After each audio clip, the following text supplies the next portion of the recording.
After Sunday's performance against the Kansas City Chiefs, the Denver Broncos need to make Jerry Jeudy the focal point inside the offense for the remainder of the season. What does that look like? And what do advanced analytics say about Jerry Jeudy's role inside the Broncos offense? Well, Broncos country, you're going to be very, very surprised and also frustrated at the same exact time. We'll tell you why on today's brand new episode, Locked on Broncos. You are Locked on Broncos, your daily Denver Broncos podcast. Part of the Locked On Podcast Network. Your team every day. What's up, Broncos country? Welcome into a brand new episode, Locked On Broncos, your daily Denver Broncos podcast, part of the Locked On Podcast Network, your team every day. Massive thank you to everybody in Broncos country. Thank you so much for making Locked On Broncos your first listen of the day, every single day, whether you listen on your favorite audio podcasting platform or whether you watch on YouTube. We appreciate you so much. Mile high salute. Thank you so much, Broncos country, from the South Stands to the end zone. I'm your host, as always, Cody Roark, Broncos reporter for Mile High Sports, joined alongside, as always, by my co-host, Sayre Bedinger, site expert, predominantly orange.com. Sayre, my friend, we are on the aftermath of the Broncos' valiant effort, right? The rally that they had, the comeback that they nearly pulled off against the Kansas City Chiefs. There were a lot of things to take away from that game. Obviously, we broke it down in the post-game report. So, Broncos country, if you did not hear that episode, make sure you go back and you check out the post-game recap as we talk about the Broncos' valiant effort, the fight that we have not seen all season long. But the highlight of today's show, I think we need to spend some adequate time talking about Jerry Jeudy and his impact on this team. And Sayre, this, some people may think this is a hot take. I don't think it is.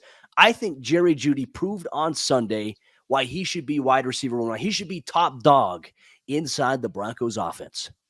I think you're right, Cody. I mean, 3 touchdown catches on his 8 receptions on the day. It was really a great game. And there was obviously some sentimental ties to that, right? Because the Broncos honored Demaryius Thomas during the game. And the most recent Broncos wide receiver to have 3 touchdowns in a game was DT back in 2014 when the Broncos played the Miami Dolphins. That was a really fun game. I remember that one very clearly. And so it's just kind of cool, kind of a bizarre set of circumstances, but really fun to see Jerry Jeudy, what we've talked about kind of all year, right? I think early on it was clear to see, and the first week of the season against Seattle kind of turned out to be a little bit of an omen, didn't it? When the Broncos needed a spark offensively, Russell Wilson chucks the ball up to Jerry Jeudy and he takes it for 76 yards and a touchdown. And really, it's been like that all season for the Broncos. When they need a spark offensively, Jerry Jeudy's typically been the guy to bring that. And against the Kansas City Chiefs, man, after his little explosion at the official there, which I don't know how, still watching back at how he didn't get a flag or how he didn't get a, something.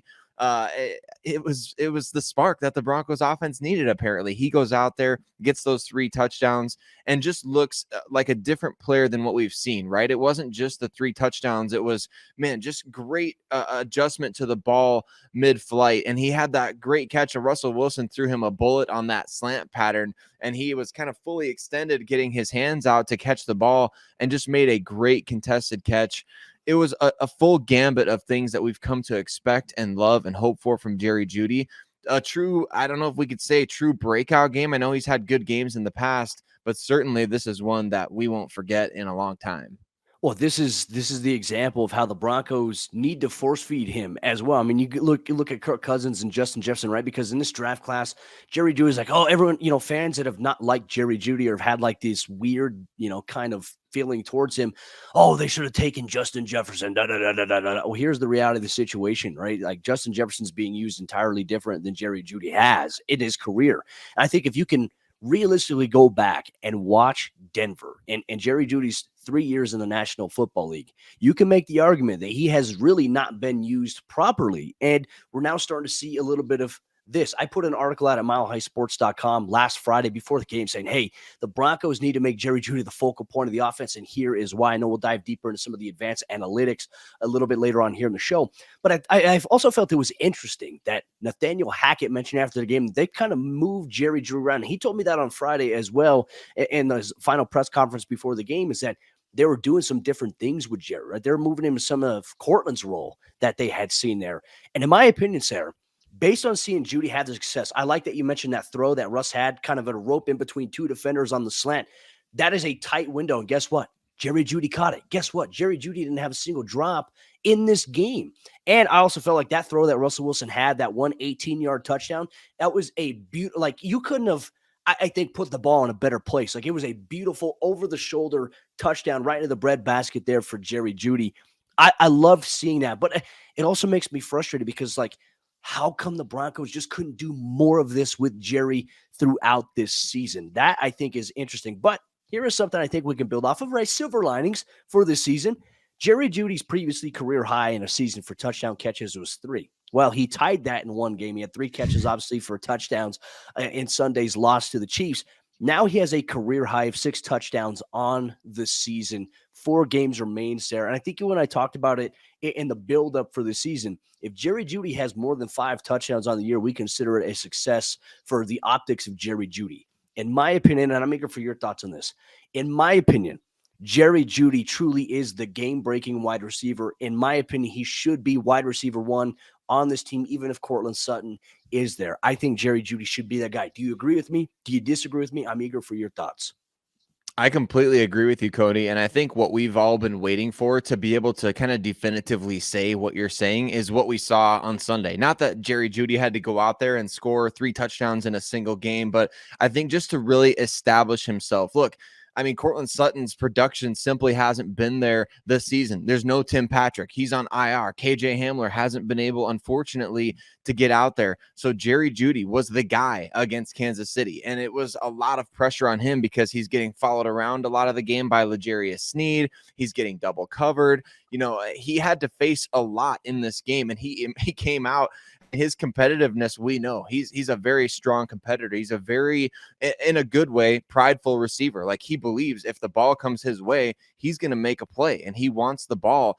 That's the alpha mentality that we've needed to see from Jerry Jeudy in accordance with the scheme and the quarterback actively getting him the ball, right? I think, remember earlier this season, a lot of fans were excited, like, oh, well, Brett Rippon's going to be out there now. Jerry's going to get the ball a lot more. And he did get the ball a lot more against the New York Jets. But I think that what we've needed to see is just a commitment to getting him the ball. His explosion on the sideline. I mean, we've seen how many times this season, Melvin Gordon, he throws a fit on the sideline. He gets to start the next game. Jerry Jeudy, he gets a little upset on the sideline. They're like, okay, we're going to get you the ball, you know? And so I don't know what Nathaniel Hackett's, you know, if he's just waiting for these guys to show him some of that competitive edge. I'm sure they do all throughout the year, but you love to see it from Jerry Jeudy because his wide receiver 1 mentality, I think, has always been there. It's just been a struggle between the drops and Pat Shurmur constantly just sending him in motion behind the line of scrimmage, or this year either not being on the same page with Russ or the coaching staff once again just not forcibly getting him involved, like you mentioned. Now in this game, and in recent weeks, quite frankly, when he's been healthy, we've seen a bit more of that. And a lot more of it against Kansas City. I think we're going to see a lot more of it going forward. Jerry Jeudy is the Broncos wide receiver 1, in my opinion. Well, Broncos country, one thing we're going to talk about on today's episode of the show is how to advance analytics support that Jerry Jeudy needs to be the focal point of the Broncos offense this season and going forward into next year. We'll dive into that on today's episode, Lockdown Broncos. But this episode of the show is brought to you by BetOnline.net. And BetOnline.net is your number 1 source for sports betting info, stats, news, and analysis. You get the latest odds and trends for every professional and amateur league out there, from football to basketball to soccer and esports. We've got it all at BetOnline.net. And if you love sports podcasts, you can find those at BetOnline.net as well. We're always the fastest and the easiest way to get your betting fix. Head to the website today or use your mobile device to learn more. BetOnline, where the game starts. Jerry Jeudy, coming off the heels of a very impressive game against the Kansas City Chiefs, has showcased why he should be the number 1 wide receiver, why he should be the focal point of the Broncos offense. What do some advanced analytics say about Jerry Jeudy and his placement inside the Broncos offense, and why should it frustrate you if you're a member of Broncos country? Thank you so much for tuning into today's episode, Lockdown Broncos, on your favorite audio podcasting platform, or whether you're watching on YouTube. Thank you for making Lockdown Broncos your first listen or your first watch of the day every single day. We appreciate you so much. Make sure you hit that subscribe to that follow button. Free and available everywhere you get your podcasts or on YouTube if you want daily Denver Broncos news, content coverage, and more. Sayre, my friend, let's dive into some numbers, some analytics here as it pertains to Jerry Jeudy and why he needs to be the focal point of the offense going forward. Now, I think one thing you can always say is when you look at analytics, you can always make the case, right? Analytics aren't the end all be all, but they do tell a little bit of a story, right? And I think when you look at a key statistic here for Jerry Jeudy, I think regardless who's at quarterback, when quarterbacks look Jerry's way and they actually throw the ball to him, great things happen for the Broncos offense. That's been the tale of the season. However, we have not consistently seen that enough. Here is something to put things, really into the bigger picture for Broncos country as it pertains to Jerry Jeudy. Quarterback passer rating is super important. QB's passer ratings when targeting Jerry Jeudy this season, an astonishing 112.8 according to our friends at Pro Football Reference. To put things into perspective, Sayre, there's some other wide receivers on this Broncos roster as well. Now, granted, we have to factor in target, sample size, catches, things like that. Kendall Hinton has the next highest passer rating when targeted at 108.4, but he has less than half as many targets as Jerry Jeudy. Now, there's some other wide receivers on this team as well, Sayre. Yeah, I kind of want you to paint the story, paint the perspective here for Broncos country. We talked about Jerry Jeudy, Kendall Hinton, their passer ratings. Courtland Sutton has the most targets on this team right now. What is it like? What is a quarterback's passer rating when they try to force feed and target Courtland Sutton? Well, it's not good. 72.7 quarterback rating when Courtland Sutton is targeted, and that's extremely disappointing. I mean, it really paints a picture of exactly what we've been talking about this year about Sutton really not living up to that wide receiver one billing. And you look back to his previous years in his career, Cody, just looking through these stats are all according to Pro Football Reference, by the way. Back in his 2019 season, when it felt like, remember, Courtland Sutton, he's quarterback proof. The QB rating in his direction was 97.2. So even as great of a season as that was, it paints a picture of just how well Jerry Jeudy is playing right now. Tim Patrick last season, obviously another very good season for the Denver Broncos. Tim Patrick QB rating when targeted last year was 99.8. Again, still that's very good, but it's not what I mean. Jerry Jeudy's is at 112.8. If your quarterback is playing at that kind of a level, you're winning a lot of games. So the Broncos obviously can't throw the ball to Jerry Jeudy every single play, although we've seen that work out for some teams in some games in the past. I mean, if a guy's hot, he's hot. Like you mentioned, Justin Jefferson, the Vikings have no problem force feeding him the ball on a weekly basis, and he makes plays. But Jerry Jeudy, Cody, to put in kind of as we were going through these stats before the show, what's interesting is to be like, wow, that seems like a really high quarterback rating when targeted. Let's look at him paired up against the rest of the team this year. And then you're like, holy cow. I mean, he's so far above anybody else that's getting a reasonable amount of the target share. Let's take a look at, some of the other receivers on the roster, their best years, like Courtland Sutton in 2019 or Tim Patrick these last couple years. And then you see how much higher it is than that. And you're like, okay, well, where is he at in the entire NFL right now? Because who's playing this well in the NFL? Like, who could be at this high of a level? Jerry Jeudy, Cody, is 9th in the NFL this season among receivers or tight ends. That's both positions combined with 60-plus targets. So he has, 61 targets this year. 10 games, by the way. In 10 games, right. So among receivers or tight ends with 60-plus targets, his quarterback rating when targeted is the 9th best in the entire league. I mean, if that doesn't paint the picture, I don't know what else will for Broncos country. I think it's definitely interesting to kind of look into things different right now. I think when we look at this Broncos offense, while it has been historically bad, Sayre, we also have to factor in offensive line play. It does impact wide receivers, right? Because a wide receiver could be running a route, but if the quarterback doesn't have time, consistently has pressure in his face, that creates an issue. Russell Wilson has also had the issue this year where he does hold on to the ball a little too long at times, and that has been a little bit more detrimental. And there are also some places too, and I don't want to sound like I'm nitpicking, but it's like early on in this game against the Chiefs, like Russell Wilson, and I think it was like 3rd and 18, he scrambled out to his right. Like he picked up 11 yards on the scramble, but he missed Jalen Virgil, who was wide open. Like he was rolling out to the right. Jalen Virgil's kind of running vertical, and then he bends it kind of like to the corner towards the sideline because Russ is scrambling. The corner's playing the underneath. got to be able to hit that potentially. And I get like it's a bang bang play. It's happening at 1,000,000 miles an hour. There's things that can also impact, I think, quarterback production. But I did think that Russell Wilson, after that pick six that he threw to Willie Gay, I feel like he really kind of locked in a little bit and willed his way to help get the Broncos back in it. And, unfortunately suffered an injury on a really just valiant effort where he just a 3rd and 11. I mean, this was on a series where it was 2nd and 34. Greg Dulcich had an amazing play, a great effort play where he had to fight for the ball and pull it in. And then Russ picks up the 14 yards on 3rd and 11. You just applaud the fight that Denver had there. But I do think that this offense this season has consistently underutilized Jerry Jeudy to the point where we're asking ourselves, well, granted, Jerry missed some games due to injury. We all understand that. He suffered the injury in week 10. But I think the reality is what happened? What would have happened like in week 3, 4, 5, 6, 7, 8? If the Broncos actually made Jerry an intricate part of the offensive game plan, right? Because so many times it's been Courtland Sutton, it's been Russell Wilson's security blanket. And unfortunately, the production isn't there for Courtland Sutton. I mean, he's got 3 touchdown catches in the last 29 games, Sayre. That is not an ideal statistic, whereas Jerry Jeudy has 3 touchdown catches in literally one game, and he's got more touchdown catches realistically in his career than a guy like Courtland Sutton has had in the last 2 to 3 seasons. So I think it's something that is worth mentioning there. I do think Jerry Jeudy is wide receiver 1.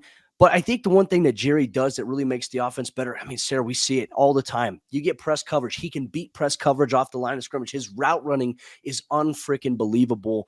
And I think you just have to continue to maximize your strengths and good coaching, right? And I know we've criticized coaching all year long. Coaching has not been great for Denver. If the Broncos don't go to this upcoming week against the Cardinals, I think that it shows the ineptitude as to what we've seen on the coaching staff consistently this season. Jerry Jeudy is a dog, and you got to let the dog off the leash. You got to let him go eat, and we'll see if the Broncos coaching staff does that this week. And you know what, Sayre? It opens up the opportunity because the Broncos right now are banged up at wide receiver, and injuries could help make the case and the need for Jeudy's utilization to be even higher coming into this week. We'll talk about that on today's episode, Locked On Broncos. This episode of the show is brought to you by our friends over at PrizePicks, and PrizePicks is daily fantasy sports done right. With the PrizePicks app, you choose 2 to 5 players that you're focused on heading into the week. You should choose Jerry Jeudy this week too, by the way, Broncos country, if you're using PrizePicks. These players, they'll have a projection that is set by PrizePicks, and you simply choose whether or not they will have more or less than their PrizePicks projection, which could allow you to win 10 times your money on any entry. There's no competing against other people. It's just you versus the projections available. Download the PrizePicks app or go to prizepicks.com to sign up and play daily fantasy sports, and first-time users can receive a 100% instant deposit match up to $100 when you use promo code Locked On. If you deposit $100, PrizePicks will give you $100. If you deposit $50, PrizePicks will give you $50. Don't forget to enter promo code Locked On at sign up for an instant deposit match up to $100. Injuries at the wide receiver position make the case for Jerry Jeudy having a higher utilization rate, even more critical with 4 games remaining on the season. Thank you so much, Broncos country, for tuning in, making Locked On Broncos your first listen of the day on your favorite audio podcasting platform, or whether you watch us on YouTube. We appreciate you so much. Sayre, I mean, when you look at this Broncos team right now and you look at wide receiver, right? I mean, you got so many guys that are having to step up and having to play a role. So many young guys, right? Because Courtland Sutton right now dealing with a hamstring injury. I would honestly be shocked if he plays this week against the Arizona Cardinals. It was enough for them to hold him out all last week, not even any kind of action on the football field. And we've seen them take this approach when it comes to hamstrings with guys that have been banged up by it. They're injuries that more so guys aren't going to come back from in a week or 2 weeks. So I don't expect Courtland Sutton to play this week for the Broncos. On top of that, in Sunday's game, we found out from Broncos head coach Nathaniel Hackett, Kendall Hinton, as we talk about the number 2 wide receiver that has the second highest passer rating when targeted, he hurt his hamstring in Sunday's loss against the Kansas City Chiefs. Saw him in the locker room after the game, and he did have a little bit of a noticeable limp. They're going to probably take the cautious approach with that. I would be surprised or shocked if Kendall plays this week, which means we could see a little bit more Brandon Johnson. We see a little bit more Jalen Virgil on top of that. And in my head, I'm trying to think, like, you have Victor Bolden Jr. as well, a speed guy. Denver really doesn't have any size at wide receiver now with some of these injuries that they have. And granted, with Courtland being out and Tim being out, you don't have size anyways. Jerry Jeudy really is your biggest wide receiver that you have, but also the biggest playmaking wide receiver that you have as well. Right. It's starting to sound more and more like Jerry Jeudy's the only wide receiver you have out there. The more these guys are dropping like flies out there, and you hate to see that. I mean, it's just really, really unfortunate. The Broncos have been absolutely destroyed by injuries on both sides of the ball, but especially it seems at wide receiver this year, which is unfortunate. And you mentioned that whole gambit of guys out there. It's going to put a lot of pressure on somebody like Jerry Jeudy to produce for the offense, especially like we talked about in the post game. Is Russell Wilson even going to play in this game? I mean, what is everything going to look like out there for the Denver Broncos on Sunday against the Arizona Cardinals? Is this roster going to be the same roster that didn't we play the Cardinals in the preseason? How many times have I made that joke this year? I mean, it's going to be a very similar kind of group out there, right? It's going to be, like you said, a lot of Brandon Johnson, Jalen Virgil, and quite frankly, Cody, considering all the injuries and all the guys that are actually having to play snaps, it kind of makes me a little bit happy that these guys are going to need to be force fed. Like, I love Kendall Hinton. I love the story. At this point in the year, I'd rather see Jalen Virgil get some more opportunities and targets because he's had 2 targets and 2 receptions. So I think that at this point, we need to see a little bit more. We need to see a little bit more volume going towards Brandon Johnson. And we certainly need to see more volume going towards Jerry Jeudy, who's really producing at a very high level, no matter what the Broncos are asking of him. Like we talked about, the over-the-shoulder play, the back of the end zone catch. He's obviously very good after the catch. He beat the corner on the slant, making tough catches in coverage. Jerry Jeudy's doing it all. So I feel like if the Broncos can rely on him for that kind of stuff, then you can start getting the ball to these other young guys and actually start getting a good look. As we talked about a few weeks back, the Broncos are in evaluation mode right now. So it's really about finding who's going to be the guy that you actually want to keep on the roster for next year. And the guys that are going to be worth, okay, we're boiling it down here, the 53-man roster. Do we want Brandon Johnson over X, Y, or Z? Do we want Jalen Virgil over X, Y, or Z? At this point, I don't know that you have the sample size, especially if a new coaching staff is coming in.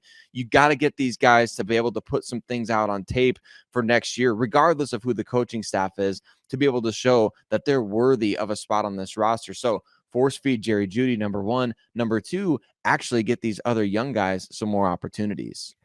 And that's one thing I think you want to see, right? And there's going to be not just skill player fluctuation, but, the offensive line as well. Like Dalton Risner is in the final year of his contract with the Broncos, is set to become a free agent. I mean, will we see? Because I do know the Broncos, like from the top level, have instructed, hey, let's get some young guys some playing time. Let's see what they can do. And, some of the old Vic Fangio guys simply aren't playing. Like we're talking about guys like Michael Ojemudia is simply not playing at this point in time. And there's some other guys as well on the roster. But realistically speaking, you look at the offensive line, we saw the rotation with the Tani Muti, Quinn Bailey, Luke Wattenberg at left guard. Like Luke Wattenberg, the more you see it, right? And it could just be scheme, but the more we're starting to see Luke Wattenberg here on the field, he's just physically getting dominated by other players. And it's kind of disappointing. So now it's like, okay, granted he was a late round pick.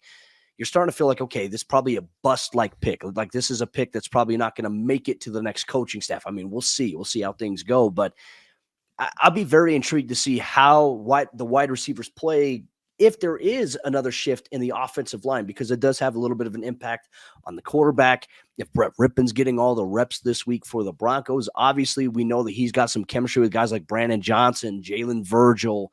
So I think it does open things up. So it's not just you're so fixated on Jerry Jeudy getting 50 targets in this upcoming game against the Cardinals. You have chemistry with some of these other guys where you can build on it.